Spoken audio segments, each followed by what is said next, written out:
Kasbeshwari football টুর্নামেন্টের champion ট্রাই বেকারে জম্পুইজলা প্লেস সেন্টার। মধুপুরে কসবেশ্বরী ফুটবল টুর্নামেন্টের ফাইনাল ম্যাচ অনুষ্ঠিত হয় মধুপুর দ্বাদশ শ্রেণী বিদ্যালয় মাঠে। মধুপুর প্লে সেন্টার আয়োজিত প্রথমবারের মতো ফুটবল টুর্নামেন্টের আয়োজন করা হয় কসবেশ্বরী মায়ের নামে। শনিবার কমলাসাগর বিধানসভার অন্তর্গত মধুপুরের স্কুল মাঠে কসবেশ্বরী নকআউট ফুটবল টুর্নামেন্টের ফাইনাল ম্যাচ অনুষ্ঠিত হয়।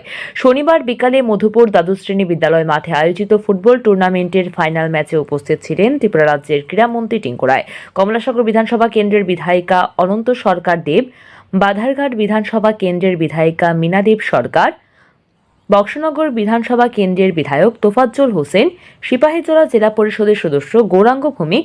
অনুষ্ঠানে উপস্থিত ছিলেন বিশিষ্ট সমাজসেবক চিত্তরঞ্জন দেবনাথ, বিশালগড় মহকুমা শাসক দেবযানী চৌধুরী।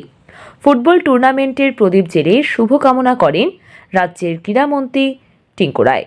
দুই দলের খেলোয়াড় জম্পুইজলা প্লে সেন্টার এবং ব্রাদার্স ইউনাইটেড ফুটবল প্লেয়ারদের সাথে অতিথিরা পরিচয় হন। বলে লাথি মারে ফুটবল টুর্নামেন্টের ফাইনাল ম্যাচ সূচনা করেন রাজ্যের ক্রীড়ামন্ত্রী টিঙ্কু রায়।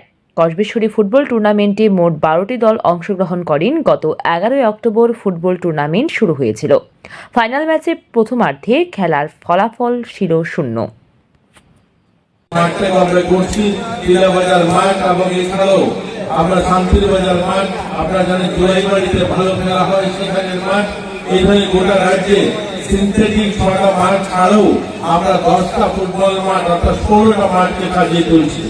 আজকের দিনে আমরা দাঁড়িয়ে বলতে পারি গত বছর আমাদের রাজ্য থেকে ন্যাশনাল লেভেলে যারা আন্ডার 17 ফুটবল খেলতে গিয়েছিল মেয়েরা, সেখানে আমাদের মেয়েরা 3য় স্থান অর্জন করে এসছে। গোটা ভারতবর্ষে যে টুর্নামেন্ট হয়েছে সেই ন্যাশনাল লেভেলের টুর্নামেন্টে 3য় স্থান অর্জন করেছে আমাদের জনজাতি ছেলে মেয়েরা।